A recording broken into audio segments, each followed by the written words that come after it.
साथियों, एसडीएम साहब ने झूठ बोला और प्रॉपरली बात सुनने के लिए तैयार नहीं कि और काम में भी है। तो मैं चैलेंज करता हूँ प्रशासन के ऊपर से लेकर के निचले अधिकारियों को कि आकर के डिबेट करे, मेरे से पूछे, मेरे से सवाल करे, मैं जवाब दूंगा उसका। कोई भी हो, खुला चैलेंज है प्रशासन को भी और शासन के जितने भी कर्मचारी हैं कि भाई आकर के सवाल पूछो, हम जवाब देंगे। हो सकता है आज ये नौकरी पे हैं, कल ये भी रिटायर होंगे और इनको भी समाज में शामिल होना पड़ेगा, समाज के तालमेल के अंदर शामिल होना पड़ेगा, समाज की मुख्य धारा में आना पड़ेगा इनको भी, और इनको भी ये चीज फेस करनी पड़ेगी। फिर कल को इनको भी जवाब देना पड़ सकता है। जो 3 मरड़े और जो 100 गज का इश्यू है वो जानबूझ के क्रिएट किया गया था। पहली चीज आप लोगों को साफ साफ समझा दे रहे हैं और ये मैं मीडिया के साथी हैं, इनके माध्यम से ये चीज समाज को भेजना चाहता हूं कि वे 3 मरड़े और जो 100 गज का इशू इन लोगों ने क्रिएट किया है वो जानबूझ के मनसा के तहत किया गया है, ताकि कल को आप जब हक और अधिकारों की बात करो, कल को आप अपनी मांग करो, जब तक आप लोगों की आंख खुले तो कल को दिखाने के लिए आपके पास में ये 3 मरड़े का रिकॉर्ड दिखा देंगे कि ये 3 मरड़े है जी। 3 मरड़े तो लंबा गज के आसपास बैठती है और उतनी आपको दे रखी है। फालतू टेंशन क्या ले रहे हो, ताकि आप लोगों की आवाज को दबाया जा सके। लेकिन साथ में जो इन्होंने घोषणा की थी, नोटिफिकेशन जारी किया गया था, जो भूमि एक्वायर की गई थी वो 100 वर्ग गज के हिसाब से की गई थी। 100 गज जगह इन्होंने हमें रजिस्ट्रियां दी 100 गज। जब एक चीज मैं जो समझा रहा हूँ ध्यान से सुने और समझे उस चीज को कि जो 3 मरड़े जमीन होती है, जब 100 गज को है ना, 100 गज जमीन, कोई भी साथी है समझ ले इस बात को, जो 100 गज जमीन होती है अगर उसको मरड़े में लिखना होता है, मरड़ों के अंदर, तो वो 3 मरड़े लिखा जाएगा या फिर 4 मरड़े लिखा जाएगा। अगर भूमि 120 गज से ऊपर है तो 4 मरड़े लिखा जाएगा। अगर 100 गज, 90 गज और जो कहीं ना कहीं आप 120 गज के बीच में अगर कोई भी जगह लिखनी होगी, चाहे 110 गज लिखनी हो, 115 गज लिखनी हो, 110 गज, 108 गज, 107 गज, चाहे वो 98 गज लिखनी है, तो आपकी जमीन को मरड़े के अंदर लिखोगे तो 3 मरड़े लिखा जाएगा। वो स्पष्टीकरण करने के लिए कि भाई 3 मरड़े और 4 मरड़े के बीच में आपको कितनी भूमि दी जा रही है, वो साथ में लिखा गया है कि 100 गज।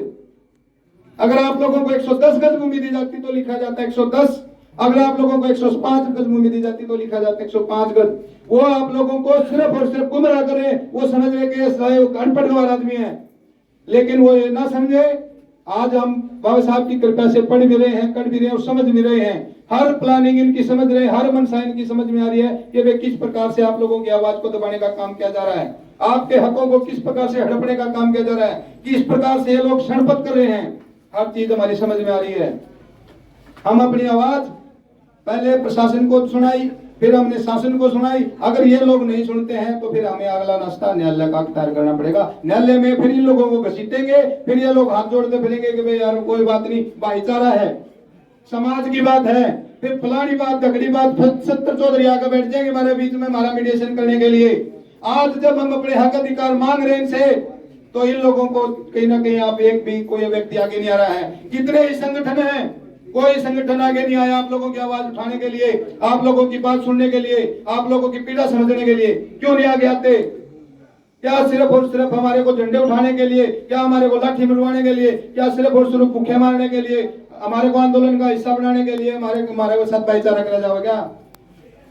आज कहाँ है वो किसान आंदोलन के क्रांतिकारी? कोई एक आदमी आकर के हमारे साथ में यूं नहीं खड़ा हुआ कि भाई हम आपके साथ हैं, हम जिस प्रकार से आप लोग हमारे लिए भूखे प्यासे मरते हो हम भी आपका साथ देंगे। क्यों नहीं आगे आते वो लोग? उन लोगों का था भाईचारा परम फद्दू। भाई हम ये सहन नहीं करेंगे, ये चीज समझेंगे।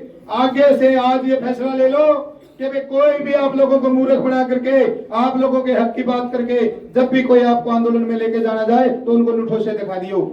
भाई अरे कोई जरूरत नहीं, हम नहीं जानते, हमारे हक और अधिकार हम लड़ेंगे, हम लड़का मिलवाएंगे। जिस प्रकार से ये लोग हमारे को ठगने का काम करते हैं, ले जाकर आंदोलन में हमारे को लठ मरवावे, हम समझ चुके हैं ये चीजें। हमारे को ठगने का काम किया जा रहा है। हम लगभग पिछले 15-20 दिन से यहाँ पे रोडों पे धक्के खा रहे हैं। कोई एक आदमी, एक भी संगठन क्यों नहीं हमारे बीच में आया कि भाई हम आपके साथ में, जिस प्रकार से आप लोगों ने हमारे साथ दिया हम भी आपका साथ देंगे। कब समझोगे ये चीज? आज भी वक्त है आप लोगों के पास में, समझ जाओ कि किस प्रकार से आप लोगों को मूर्ख बनाया जाता है, बेवकूफ बना करके आप लोगों को लठ मरवाने के लिए लेके जाया जाता है। क्या आप सिर्फ लठ उठाने के लिए, झंडे उठाने के लिए हो क्या? आज जाग जाओ, समझ लो अपनी औकात, अपनी अहमियत समझो, अपनी कीमत समझो। अगर आप लोग खुद ही अपनी कीमत नहीं समझोगे तो दूसरा कौन समझेगा। आप लोगों को जरूरत है आज एकजुट होकर के अपनी आवाज बुलंद करने की, ना किसी के पीछे भागो। आप लोग जिस दिन संगठित हो गए सब कुछ आपके पीछे भागेगा। आज भी समय है, समझ जाओ आप लोग।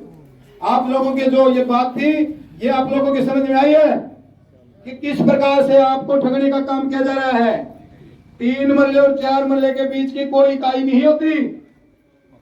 अगर ये बेवकूफ समझते हैं तो मैं चैलेंज करता हूँ प्रशासन के ऊपर से लेकर के निचले अधिकारियों को कि आकर के डिबेट करे, मेरे से पूछे, मेरे से सवाल करे, मैं जवाब दूंगा उसका। कोई भी हो, खुला चैलेंज है प्रशासन को भी, प्रशासन के जितने भी कर्मचारी हैं कि आकर के सवाल पूछो, हम जवाब देंगे। इसके पीछे एक रास्ता होता है। अमित भाई कुछ कहना चाहते हैं? एक प्रश्न। साथियों, एसडीएम साहब ने झूठ बोला और प्रॉपरली बात सुनने के लिए तैयार नहीं कि और गांव में भी है। हर गांव में अलग अलग तरीके के प्लॉट काटे। 84 से पहले मेरे नाम भी 250 गज का प्लॉट है, मेरे बाप के नाम भी 250 गज का प्लॉट है, मेरे भाइयों के नाम भी 250 गज। तो जहां जहां जो जमीन अवेलेबल हुई, जैसी जमीन एक्वायर हुई, वैसे वैसे प्लाट काट दिए। ये ठीक हो सकता है कि 90 गज के प्लाट दे दिए हों, लेकिन हमारी जो जमीन एक्वायर करी थी वो पहले चिन्हित करे गए कितने लोग हैं इस गांव में, कितने लोग हैं चिन्हित करेंगे। वो 124 लोग मिले और 124 लोगों की जमीन 100 गज मिला के 12,400 गज बनी। टोटल उतनी लगभग जमीन है। तो 12,400 गज क्यों खरीदी? 12,000 कौन खरीदी? 2 एकड़ कौन खरीदी? यानी पूरी इतनी जमीन क्यों खरीदी सरकार ने? सरकार की कोई मंशा तो होगी, पैमाना तो होगा, मापदंड तो होगा। तो इसलिए एसडीएम साहब, आप लोग जो है ना उसको सही तथ्य या और किसी जो पटवारी तहसीलदार ने कह दिया उसने मान लिया। आप पूरा उस जब जमीन अलाट करी गई थी, जब आपने जमीन एक्वायर करी थी, खरीदी गई थी सरकार ने, जमीन सरकार ने खरीदी। जमीन जब सरकार ने खरीदी तो किस पर्पज के लिए खरीदी थी? फिर जमीन का साथियों, जो मीडिया के साथी सुनो, 2022 में यहाँ से फाइल भेज के जो बदली जाती है, वो भी एक लाइन लिखते हैं। आज भी हरियाणा सरकार के नाम है। ये बार बार कर रेवेन्यू के नाम, रेवेन्यू के नाम। क्या होता है रेवेन्यू? एक लाइन लिखने एक पटवारी ने तो कर दी। क्या जमीन खाली थी? खाली हमने छोटी जमीन थी, इसलिए गलत रिपोर्ट है हमारी। जब रजिस्ट्री सोनभद्र भाई वकील साहब ने बिल्कुल ठीक बताया है, तो हमने इसके विरुद्ध ये नहीं कि बहस कर ले, इनके जो गलत रिपोर्ट दिए तो SC में एक्ट भी बनता है और दूसरा कानूनी कार्रवाई। तुम आप लोग तैयार हो गए? चंडीगढ़ का मामला हम संभालेंगे, हाई कोर्ट का मामला हम संभालेंगे। आप आए तैयार हो गए, आपको रहने की जगह मिलेगी और आपको पैरवी भी करेंगे और अपने कागज भी करेंगे। लेकिन आप भीख मत मांगो, भीख मत मांगो। आज सारे साथी बैठे और मैं आह्वान करता हूँ, आप पड़ोस में अगर कोई अम्बेडकर भवन बनाना, इनको भी दिखा देंगे। और आज के बाद अपनी कॉलोनी का नाम क्या रखोगे? आज के बाद हमारे इस कॉलोनी का नाम होगा साथियों अम्बेडकर नगर, अम्बेडकर नगर। और आप चिन्हित करो आसपास की जमीन खरीदो 1000, उस पर हम तो बनाते हैं। लेकिन ये लड़ाई हमारी जारी रहेगी, इस जमीन को लेकर रहेंगे। भीख नहीं मांगनी पंचायत से, आपको 1000 जगह मिलेगी। हम थोड़ी दूर जाकर आपको 1000 गज खरीदवा के, अपने लोग इतने साधन संपन्न है, खरीद कर उसके ऊपर भवन भी बनाएंगे, जमीन भी खरीद लेंगे और भवन भी बना देंगे। लेकिन जमीन गांव के लोग अगर देना चाहते हैं तो इज्जत से चीज दे, ऐसा नहीं कि वो जब 90 थी। गलती क्यों नहीं मान रहे एसडीएम साहब? यानी कि भी नहीं, पूरी तथ्य देखे, पढ़े लिखे हो आप कह रहे हो 90 गज दे दी, वो हमारी जमीन थी। अरे वहां इतने 124 घर बसे हुए हैं, उनके लिए कोई सार्वजनिक जगह तो चाहिए ना। उसके ऊपर कौन करता प्रबंध? वहाँ लोकल का प्रशासन या इस एरिया का जो मुख्य अधिकारी कौन होता है? एसडीएम के दूसरों होता है कोई मामला। सर, जैसे एसडीएम साहब मीडिया के सवालों को जवाब दिए बिना भागे, इससे लगता है कि दाल में कुछ काला है। ये तो सरेआम दिखता है, जवाब देना चाहिए। और इतने लोग इसके बारना के बैठे हुए हैं, यहाँ कोई हम कोई मार धाड़ तो कर नहीं रहे, मार धाड़ नहीं कर रहे, कोई द्रोह नहीं कर रहे, किसी को गाली नहीं बक रहे, शांति से। क्या एसडीएम का फर्ज नहीं होता? इतने लोग आए हैं, अगर 2 लोग हमारे पास सचिवालय में आ जाते थे मिलने के लिए तो उनको संतुष्ट करके भेजते थे। और मैंने बताया कि हम भी आपके जो ना उसी ऑफिस के अधिकारी है, तो तब भी और को हम लड़ाने के लिए नहीं आए। प्रबंध किस लिए करना पड़ता है? ऐसा सोच रहे थे हम भीख मांग रहे, भीख नहीं मांग रहे, हमारा अधिकार है। अगर सरकार ने 100 प्लाट दिया तो भी हमारा अधिकार है। तो इसलिए कानूनी लड़ाई वकील साहब जो भी करोगे, और हम 15-20 दिन का देखेंगे, सरकार से भी कोई बात चले, 15-20 दिन में कर दिया, नहीं तो उन अधिकारियों के हम RTI लगा रहे हैं आरटीआई लगा के रिपोर्ट आएगी, SC/ST में केस भी दर्ज करने पर हमें मजबूर किया जा रहा है। सर एक ही लाइन काफी दिनों से 3 मरले, क्या इनको समझ में नहीं आ रहा? 3 मरले गुमराह करें, गुमराह इतने बड़े करें। अधिकारी है, इनको समझना चाहिए। 3 हमारा तो इन फिगर में नहीं अफसरों दिखा से था। विश्वास उठ गया। पीछे इसी तरह एक प्रोग्राम चल रहा था, अफसर बड़ा अधिकारी कह रहा है कि आपसे कोई रिश्वत मांगे ना तो हमें बताना, लेकिन दूसरे दिन अखबार में क्या है, जो अधिकारी कह रहा था ना कि कोई रिश्वत मांगे तो हमें बताना, दूसरे दिन अखबार में आता है जो अधिकारी बता रहा है वो रिश्वत के खोरी में पकड़ा गया। बताओ आजकल के अफसर ऐसे, भाई किस पर विश्वास करें? भाई सभी साथियों ने जो यहाँ तक शांति प्रिय तरीके से आए, अपना 5 बजे तक का टाइम दिया है, वहाँ पर उनमें चलो खाना पीना अपना तैयार है, वहाँ से फिर आप तैयार होकर चलेंगे।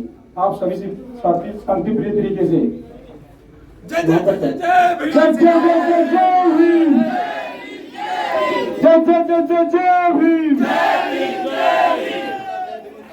भीम।